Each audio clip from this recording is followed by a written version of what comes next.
자, 어쨌든 새누리당이 기초공천 폐지하자는 요구 들어줄 리는 없어 보이고요. 이대로 선거가 치러지면 어떻게 되는 겁니까? 사실 앞서 김희주 PD가 전해드린 대로 새정치민주연합 내부에서 명분만 지키려다가 다 죽는다 이런 우려가 나오고 있는 게 사실입니다. 정말 이대로 가다간 야당이 참패하게 될 것인지 정치평론가들의 전망을 들어봤습니다. 윤이나 PD가 보도합니다. 대선 공약을 지키겠다는 새정치민주연합이 오히려 딜레마에 빠졌습니다. 박근혜 대통령을 향해 기초공천 폐지 공약을 지키라며 압박을 강화하고 있지만 별 반응이 없고 오히려 당 내부에서 갈등이 불거지고 있습니다. 과거 민주당 정치혁신위원장을 지냈던 정혜구 성공회대 교수는 어제 열린 기초공천 폐지 관련 토론회에서 공천 폐지는 정당의 하부 구조를 더 취약하게 만들 가능성이 높다며 선거를 망치는 전략이라고까지 혹평했습니다. 지도부를 향해 대여 투쟁을 강조하던 의원들 사이에서도 지도부를 겨냥한 발언이 나오기 시작했습니다. 우리는 약속을 지켰다라는 그런 명분은 지킬지 모르겠으나 어쨌든 기초 무공천 기울어진 운동장에 나가서 뛰어야 되는 우리 3,000명의 후보들은 그 생사 기로에서 얼마나 불안하겠습니까? 그럼에도 당 지도부가 입장을 바꾸지 않을 것이라는 전망이 우세합니다. 네, 제 생각엔 새정치민주연합의 기초공천 폐지 번복은 없을 것으로 전망이 됩니다. 기초공천 폐지는 안철수의 새정치와 민주당의 합당 명분일 뿐만 아니라 말이죠. 대여 공복의 큰 이슈이기 때문입니다. 기초공천 폐지 번복하는 순간 안철수 의원은 정치 생명 끝나는 거 아닌가요? 그렇다면 6.4 지방선거에서 새정치민주연합은 약속을 지켰다는 평가를 유권자들로부터 받을 수 있을 것인가? 일단 기초공천 폐지 문제가 유권자들의 선거 현안으로 떠오를 가능성에 대해서는 회의적인 시각이 우세합니다.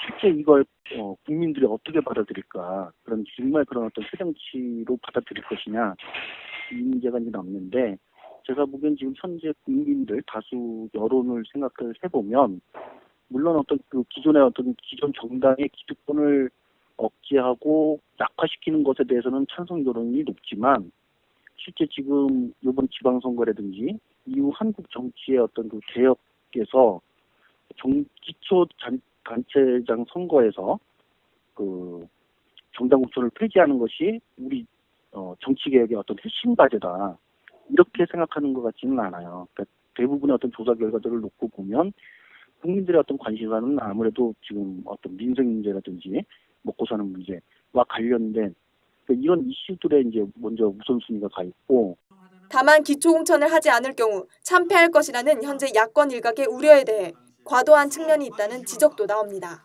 기초의회의 경우는 손해를 볼 것으로 예상은 되고 있지만 말이죠.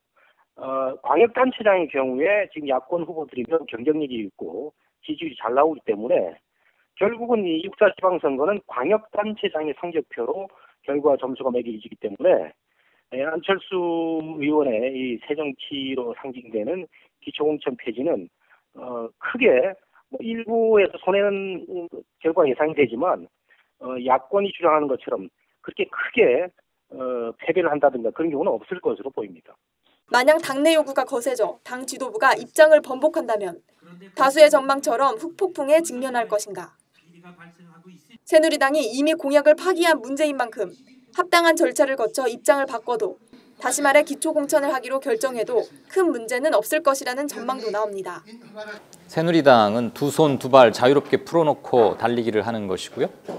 새정치연합은 두 발을 묶고 달리기에 나가는 거 아니겠습니까? 후보 난립과 기호 2번의 전통적 효과를 누릴 수 없기 때문에 대단히 어려운 선거가 될 겁니다. 그렇지만 논란 끝에 만약에 정당 공천을 하기로 대선회를 한다면 여야 1대1 대결 구도가 형성되고 2번 효과를 계속 누릴 수 있으니까 지금 예상하는 것보다는 훨씬 좋은 성적을 거둘 수 있을 겁니다. 다만 이 과정에서 통합신당의 창당의 명분을 저버렸다라는 대국민 신뢰 실추 부분은 생길 수 있는데, 이 부분이야말로 당 지도부가 정치력으로 해야 할 그런 몫으로 보입니다.